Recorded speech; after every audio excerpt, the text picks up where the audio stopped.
Friends, आज हम लोग बात करने जा रहे हैं कि जब हम लोग दो शीट्स को आमने सामने रख देंगे जिसके ऊपर की चार्ज डिस्ट्रीब्यूटेड है यूनिफॉर्मली कंटिन्यूटली, तो उनमें से निकलने वाली जो इलेक्ट्रिक फील्ड होगी उसकी वैल्यू क्या होगी। देखिए फ्रेंड्स, इससे पहले हम लोग एक सिंगल शीट के लिए काम कर चुके हैं जहाँ पर जो इलेक्ट्रिक फील्ड की वैल्यू निकल के आई थी वो निकली थी E इज इक्वल्स टू में सिग्मा अपॉन में 2 एप्सिलॉन नॉट। अब यहाँ पे मैं आपको बता दूँ कि ये सिंगल शीट में एक तरफ की इलेक्ट्रिक फील्ड है। हमें पता है कि जो शीट्स होती हैं उसमें से इलेक्ट्रिक फील्ड कुछ इस तरीके से निकलती है, यानी कि अगर पॉजिटिव चार्ज हो तो एक तरफ से निकलने वाली इलेक्ट्रिक फील्ड की जो वैल्यू होगी वो होगी E इज इक्वल्स टू में सिग्मा अपॉन में 2 एप्सिलॉन नॉट। ठीक है, दोनों तरफ से अगर आप करेंगे तो दोनों तरफ से ऐड करना पड़ेगा, यानी कि आपकी निकलेगी वैल्यू सिग्मा अपॉन में एप्सिलॉन नॉट। तो ये तो एक सिंगल शीट की बात होती है। ठीक है, पॉजिटिव चार्ज है तो बाहर की तरफ निकलती है, वहीं अगर शीट के ऊपर नेगेटिव चार्ज डाल दोगे तो वो अंदर की तरफ आएगी, लेकिन बात एक ही है, वैल्यू यही निकल के आएगी। आज हमें ये करना है कि दो शीट्स को एक साथ रखना है, मतलब पेयर बना के रखना है उनका, और ये देखना है कि उसमें से निकलने वाली इलेक्ट्रिक फील्ड की वैल्यू क्या निकलती है। तो देखिए यहाँ पे कुछ इंपॉर्टेंट केसेस है, मैं आपको बता देता हूँ। जब आप ये दो शीट्स को आमने सामने रखेंगे तो यहाँ पर आप लोग तीन रीजंस जो हैं वो डिसाइड करेंगे। पहला जो रीज़न होगा वो लेफ्ट साइड में होगा, यानी कि इस तरफ। दूसरा होगा इन दोनों शीट्स के बीच में, यानी कि दूसरा। और तीसरा जो होगा वो इधर राइट साइड में होगा, इसलिए मैं इस चीज़ को S1, S2, S3 नाम दे रहा हूँ। ठीक है, ये तो पहला पॉइंट हो जाता है। दूसरा पॉइंट ये है कि दोनों शीट्स पर चार्ज कैसा रखेंगे आप लोग। दोनों शीट्स के ऊपर या तो चार्ज हो सकता है एक जैसा, यानी कि पॉजिटिव पॉजिटिव या नेगेटिव नेगेटिव, या फिर हो सकता है कि दोनों पे अलग अलग चार्जेस हो, एक पे पॉजिटिव हो एक पे नेगेटिव हो। ठीक है, तो ये दोनों ही केसेस हम लोग करने वाले हैं, तो ये दूसरा केस हो जाता है। तीसरा जो केस है वो ये है कि दोनों के ऊपर चार्ज डेंसिटी की वैल्यू क्या है, यानी कि सिग्मा की वैल्यू क्या है। देखिए, मैं पहले भी बता चुका हूँ कि सरफेस चार्ज डेंसिटी यानी कि सिग्मा की वैल्यू क्या होती है कि पर यूनिट एरिया के ऊपर कितना चार्ज है। अब देखिए, हो सकता है कि इन दोनों शीट्स में से एक शीट जो हो वो बहुत बड़ी हो दूसरी से। मैंने दोनों को इनफाइनाइट माना है, लेकिन मुझे नहीं पता एग्जैक्टली एक पे बड़ी है एक पे छोटी है, तो मैं दोनों ही केसेस लूँगा। पहले केस में हम लोग क्या करेंगे, ये मान के चलेंगे कि दोनों की जो सरफेस चार्ज डेंसिटी है वो बराबर नहीं है, और दूसरे में ये मान के चलेंगे कि वो बराबर है, यानी कि सिग्मा 1 और सिग्मा 2 की वैल्यू इक्वल है। इसलिए मैंने यहाँ पे दो डायग्राम्स बनाए हैं। पहले डायग्राम में आप लोग देख सकते हैं कि पॉजिटिव चार्ज रखा हुआ है। ठीक है, इस पे भी पॉजिटिव है, इस पे भी पॉजिटिव है। और दूसरे डायग्राम में आप लोग देख सकते हैं कि एक शीट पे पॉजिटिव चार्ज है और दूसरे पे नेगेटिव है। अब देखिए, हमें यहाँ पे करना क्या क्या है, यानी कि क्या क्या कैलकुलेट करना है, वो मैं आपको बता देता हूँ। हमें क्या करना है कि इस पहले एरिया के अंदर इलेक्ट्रिक फील्ड की वैल्यू कैलकुलेट करनी है। कैसे करनी है, पहले क्या करेंगे, दोनों शीट्स की जो डेंसिटी होगी, चार्ज डेंसिटी, वो बराबर नहीं होगी, और फिर बराबर रखेंगे, तो इस तरीके दो रिजल्ट आएंगे। ठीक है, उसके बाद शीट्स के बीच में बिल्कुल ऐसा करेंगे, यानी कि इसके भी दो रिजल्ट आएंगे। इसके बाद राइट साइड में भी ऐसा ही करेंगे, यानी कि इलेक्ट्रिक फील्ड की वैल्यू कैलकुलेट करेंगे। पहले डेंसिटी बराबर नहीं होगी, फिर डेंसिटी को बराबर रख के करेंगे, यानी कि इसके भी दो। इसका मतलब कि चार्ज जहाँ पर एक जैसा है वहाँ पर 6 रिजल्ट्स निकालेंगे। ठीक वही चीज़ हमें यहाँ पर भी करनी है। यहाँ पे क्या करना है कि चार्ज बिल्कुल बराबर नहीं है, मतलब चार्ज एक जैसे नहीं है, बिल्कुल अलग अलग हैं, एक पॉजिटिव है एक नेगेटिव है, तो यहाँ पे भी 6 रिजल्ट्स आएंगे, यानी कि टोटल 12 रिजल्ट्स हमें निकालने हैं इस फॉर्मूला की मदद से। तो मैं उम्मीद करता हूँ कि पहले की वीडियोस आप लोगों ने ज़रूर देखी होगी, जिससे आपको क्लियर हो गया होगा ये फॉर्मूला। तो आइए शुरू करते हैं। तो सबसे पहले हम लोग क्या करेंगे कि इस वाले डायग्राम को लेंगे जहाँ पर दोनों तरफ पॉजिटिव चार्ज है, और सबसे पहले बात करते हैं इस S1 रीजन की। यहाँ पर एक पॉइंट मैंने कंसिडर कर लिया है, और मुझे ये देखना है कि इन दोनों ही शीट्स की वजह से इस पॉइंट पर एग्जैक्टली कितनी इलेक्ट्रिक फील्ड लग रही है और क्या लग रही है। तो देखिए, जो पहली शीट है आपकी, हमें पता है कि पॉजिटिव चार्ज में से निकलती है इलेक्ट्रिक फील्ड बाहर, तो इस तरफ जो है चार्ज लगाएगी। लेकिन अगर हम लोग गौर से देखें तो ये जो साइड होती है नेगेटिव होती है, यानी कि यहाँ से जो इलेक्ट्रिक फील्ड लगेगी E1, वो लगेगी E1 इज इक्वल्स टू में माइनस में सिग्मा 1 अपॉन में 2 एप्सिलॉन नॉट। अब यहाँ पर ये इसी साइड, मतलब शीट का यही साइड इसके ऊपर इलेक्ट्रिक फील्ड लगा रहा है, इसलिए हम लोग यही फॉर्मूला लिखेंगे, और ये नेगेटिव होगा, इस डायरेक्शन के अंदर होगा, तो हम लोगों ने ये वैल्यू लिख दी है। इसी तरीके से आपका ये वाला जो पार्ट है, मतलब ये वाली जो शीट है, इसका ये वाला पार्ट इलेक्ट्रिक फील्ड लगाएगा, और वो इलेक्ट्रिक फील्ड भी कुछ इसी तरीके से इसी डायरेक्शन में बाहर निकलेगी। तो ये जो इलेक्ट्रिक फील्ड इसके ऊपर लगी है, ये लगी है E2, लेकिन इसकी जो डायरेक्शन है वो भी नेगेटिव है, लेकिन इसकी सरफेस चार्ज डेंसिटी जो है वो सिग्मा 2 है, तो हम लोग लिखेंगे E2 is equals to minus में सिग्मा 2 अपॉन में 2 एप्सिलॉन नॉट।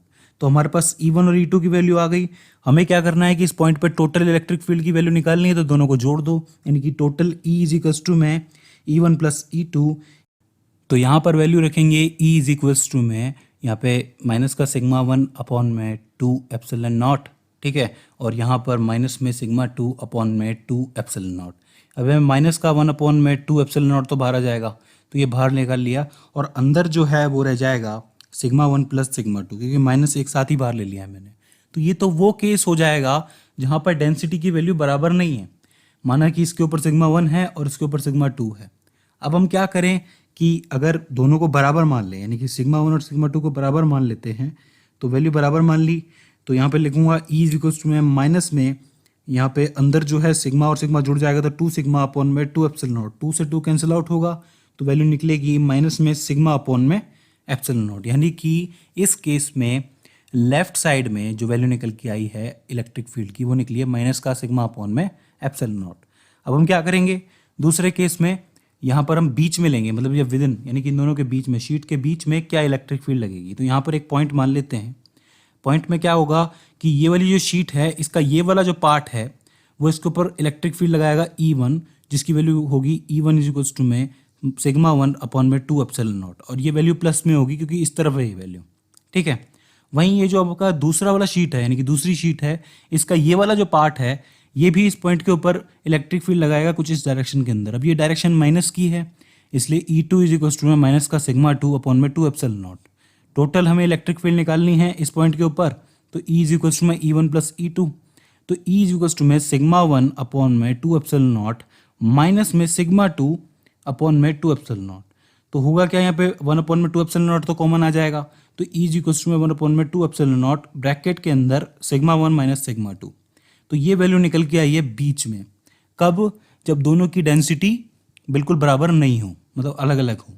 अब अगर हम दोनों को बराबर रख दें, यानी कि सिग्मा 1 इज इक्वल्स टू में सिग्मा 2, तो क्या होगा, ये जो अंदर वाला है जीरो हो जाएगा, यानी कि पूरी की पूरी इलेक्ट्रिक फील्ड जीरो हो जाएगी। मतलब ये हो गया कि जब आप दो शीट्स लेंगे, दोनों पे एक जैसा चार्ज है, तो उसके बीच में इलेक्ट्रिक फील्ड की वैल्यू जीरो होगी। हालांकि लॉजिकली सोचने पे पता चल रहा है, क्योंकि दोनों की दोनों इलेक्ट्रिक फील्ड एक दूसरे के बिल्कुल अपोजिट हैं, दोनों की दोनों बराबर होंगी। अगर दोनों के ऊपर डेंसिटी बराबर है तो ठीक है, तो वो दोनों एक दूसरे के इफेक्ट को कैंसिल ही करेंगी, यानी कि अंदर कोई इलेक्ट्रिक फील्ड होगी नहीं। लॉजिकली सोचने की बात है, ठीक है। तो ये दूसरा केस हो जाता है। तीसरे केस में हम लोग क्या करेंगे, इस तीसरे वाले रीजन में, यानी कि S3 रीजन के अंदर हमें पता लगाना है कि कितनी इलेक्ट्रिक फील्ड है। तो यहाँ पर भी हम लोगों ने क्या किया, एक पॉइंट को कंसिडर कर लिया।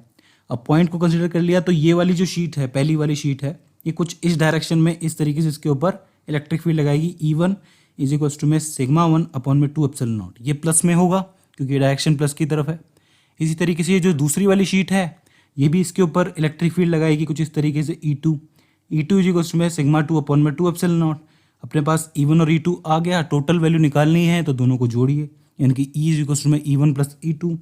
दोनों की वैल्यू रखेंगे तो E इज इक्वल्स टू में सिग्मा 1 अपॉन में 2 epsilon naught plus sigma 2 upon में 2 एप्सिलॉन नॉट।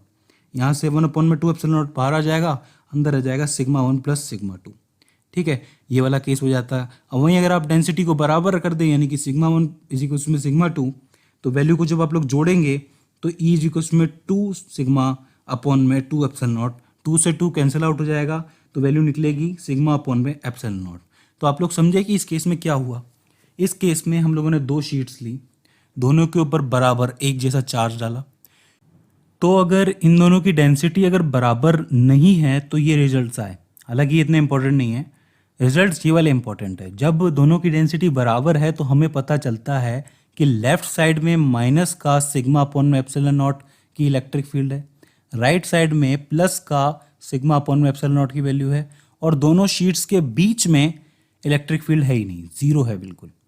समझ रहे हैं आप लोग। इसका मतलब जब आप लाइक चार्जेस से डिस्ट्रीब्यूटेड दो शीट्स को आमने सामने लेके आते हैं तो उनके बीच में इलेक्ट्रिक फील्ड की वैल्यू जीरो होती है, ठीक है। तो ये बात हमें समझ में आ जाती है।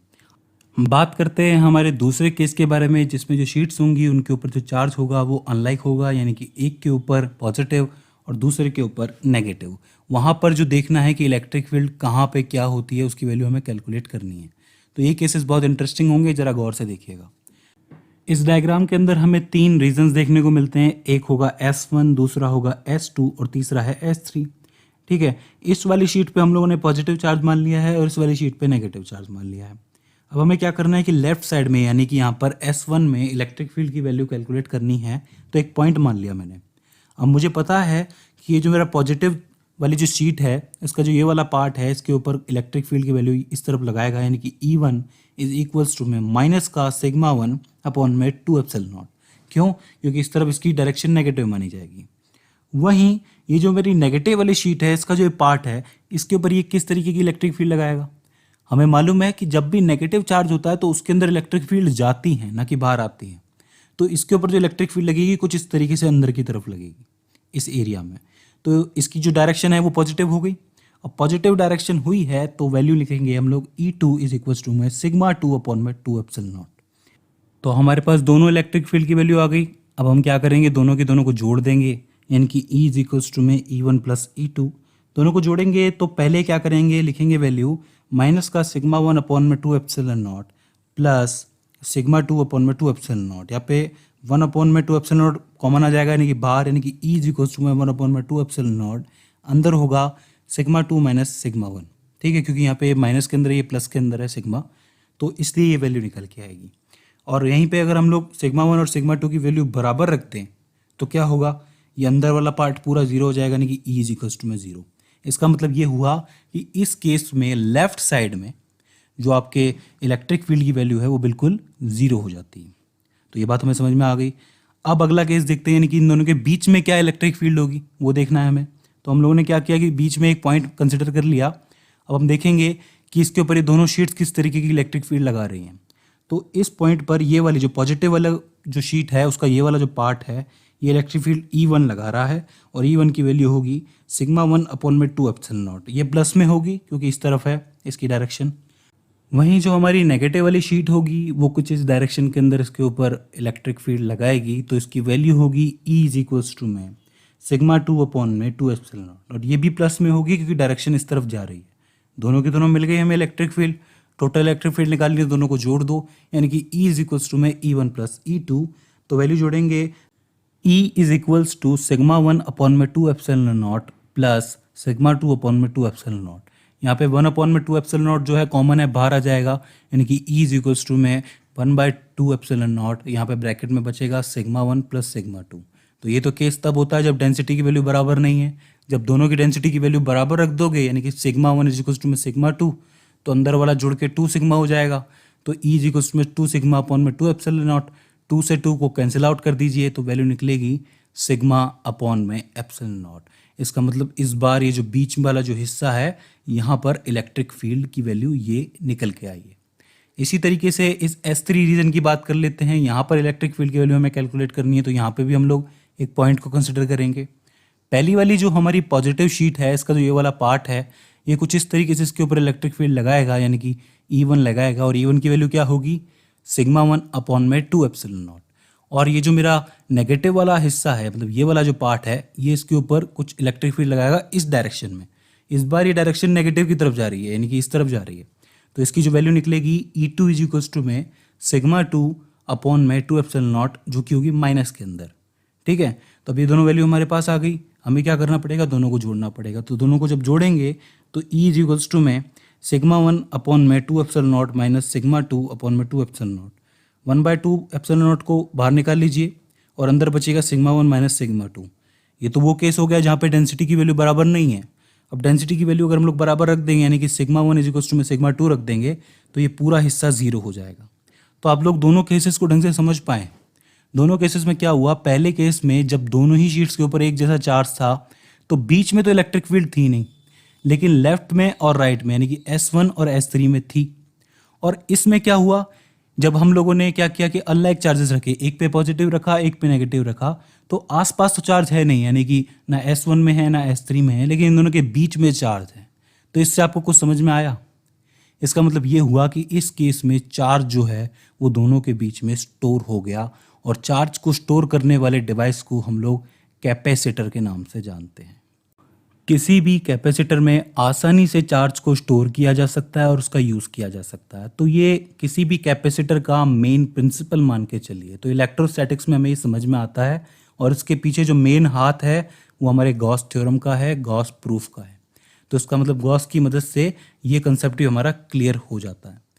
तो इस तरीके से आप लोग किन्हीं भी दो शीट्स का पेयर बना सकते हैं। डिपेंड करता है कि आप उसके ऊपर किस तरीके का चार्ज डाल रहे हैं, कितना डाल रहे हैं। डेंसिटी बराबर नहीं है तो फॉर्मूलाज को याद रखना ये वाले होंगे, और डेंसिटी बराबर हैं तो आपको पता चल जाएगा कि ये होंगे रिजल्ट्स। यानी कि दो एक जैसे चार्जेस अगर आप रखेंगे शीट्स के ऊपर तो बीच में तो कोई इलेक्ट्रिक फील्ड होगी नहीं, लेकिन अलग अलग रखेंगे तो बीच में ही इलेक्ट्रिक फील्ड होगी। इसको याद रखना आसान है कि किस में इलेक्ट्रिक फील्ड बीच में है और किस में नहीं है। तो इस तरीके से हम लोगों ने गॉस थ्योरम की मदद से सीखा कि कैसे आप शीट्स का पेयर बना के इलेक्ट्रिक फील्ड की वैल्यू कैलकुलेट कर सकते हैं, और एक नया डिवाइस कैपेसिटर उसका प्रिंसिपल कैसे पता कर सकते हैं। सो फ्रेंड्स, आई होप आपको समझ में आया होगा। इसके बाद भी इसमें आपको कोई कन्फ्यूज़न रहती है, कोई क्वेरी रहती है, या फिर कोई डाउट रहता है, या फिर हमसे कोई गलती हो जाती है, तो प्लीज़ आप हमें कमेंट सेक्शन के जरिए बताइए। सो फ्रेंड्स, आज की इस वीडियो में बस इतना ही। सी यू इन द नेक्स्ट।